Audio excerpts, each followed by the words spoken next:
All right, welcome back to Futures with Lichtenstein and Hinks. We're here this morning with Alan Nuckman. He's Chief Market Strategist at Agora Financial. Alan, we keep talking about the weak dollar and good morning, guys. Again, good morning, and activity in terms of some of the commodities. But I want to talk about the dollar here in terms of this GDP number here. What are you seeing? Well, we saw a little bit of a bump yesterday, the Trump bump, some people are saying. Let's talk about the dollar at length. It's a big deal. We had about 12 hours of volatility, and that's something I had said a couple days ago, that I was amazed that there was no volatility after the shutdown of the government and before the shutdown. So it's really just a profit-taking excuse bounce.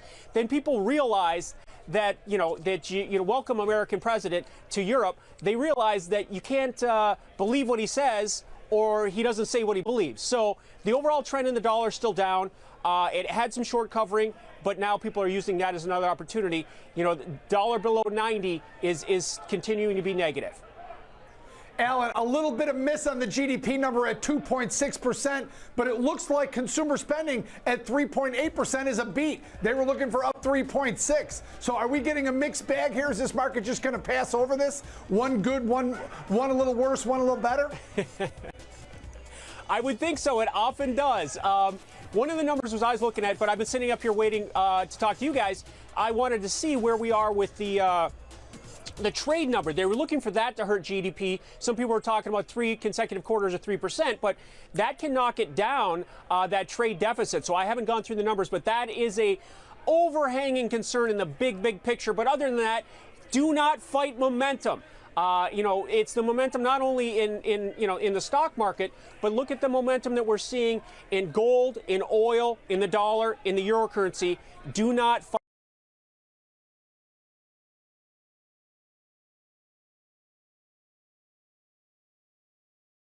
We've been throwing at this market here, or at the economy. You would think that we'd be able to sustain a 3% growth rate.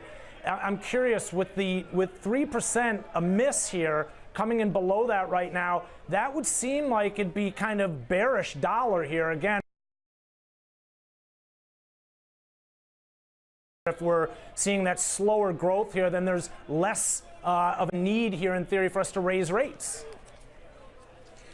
You sound like some of the guys down here on the trading floor. They're not happy with the growth rate, okay?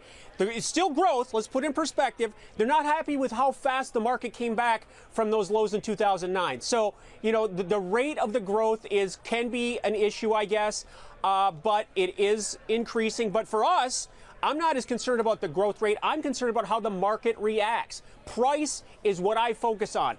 And if you look at the stock market performance, we were up almost 10% in the NDX in just the month of January alone here, just a couple days ago before backing off just a bit. It's been essentially straight up. Yes, we can look in the weeds and look at some of these numbers and try and dissect what that means for the future, but I'm not going to complain about the market performance, and that's how we make money. Alan, am I seeing a typo here, or do I see durable goods up 2.9%?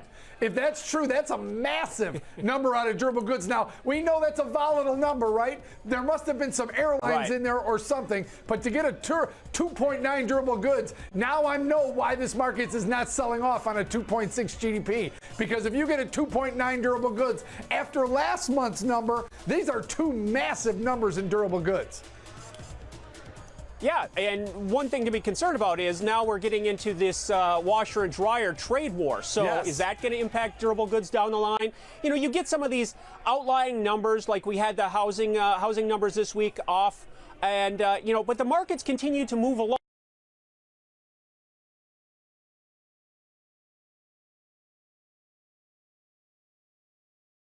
Any keys. It's how the market reacts is what I want to focus on. And again, it's been nothing but positive. Every time we sell off, we bounce right back.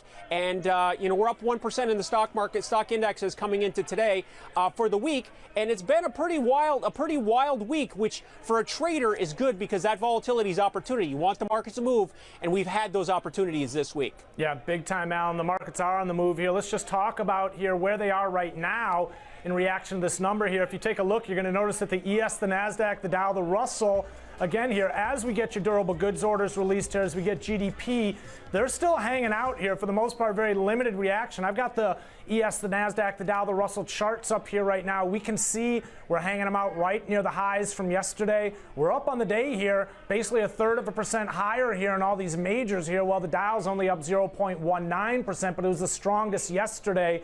What are your thoughts here in terms of the trading day ahead? Well, I'm a technical guy like you, Ben, and so you saw an inside day in the S&P yesterday, so that's usually consolidation for another bounce higher to take out those highs. The Dow, which is only 30 stocks, did make new highs yesterday. So again, up and away is the path of least resistance. Back.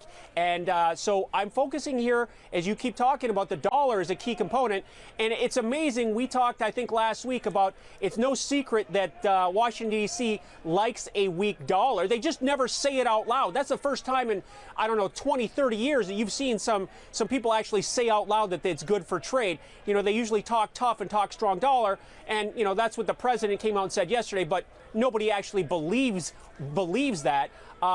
Leaving politics out of it, let's focus on the markets.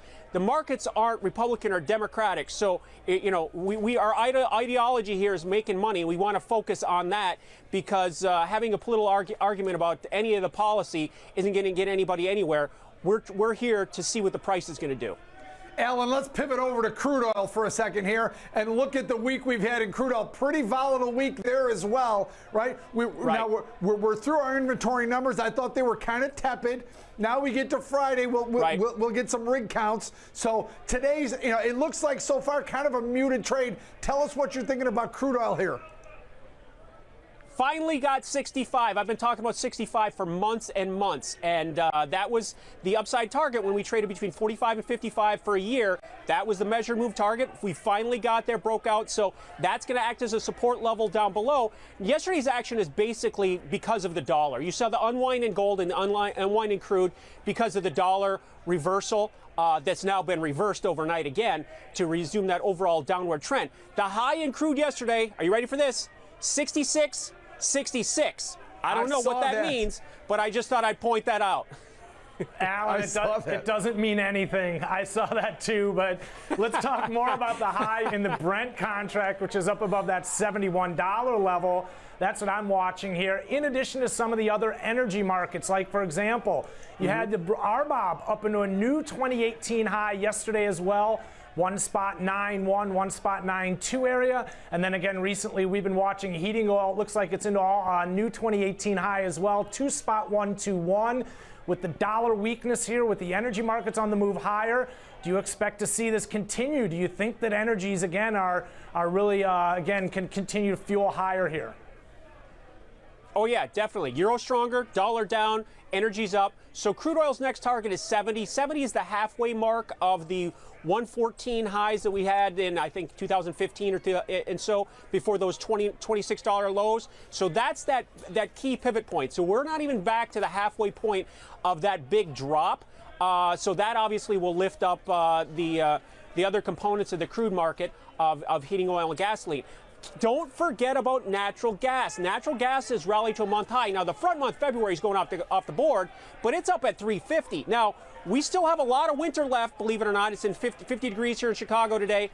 But my big picture thoughts on natural gas are that summertime, you know, that's when we use a lot of electricity. So if we have a really hot summer, that could be a really big demand driver in natural gas. And I think a lot of people have forgotten about that sector. To get into the recent action from this week, you know, this solar shutdown of imports of solar panels, you know, maybe that's going to shift some of that renewable energy focus from solar. One step down would be natural gas. It's not going to go to coal. It's not going to go to oil, but it might go, some of that technology and some of that money might start shifting into natural gas, and that could be a demand driver as well. Yeah, Alan, that's good information. That it's great for us to kind of think about natural gas in the summertime, not only in the winter. We think about higher natty gas prices with lower temperatures like what we've been seeing here. But hey, appreciate you coming on the show here, Alan. Have a wonderful weekend. Traders, that's Alan Nuckman. He is the Chief Market Strategist at Agora Financial.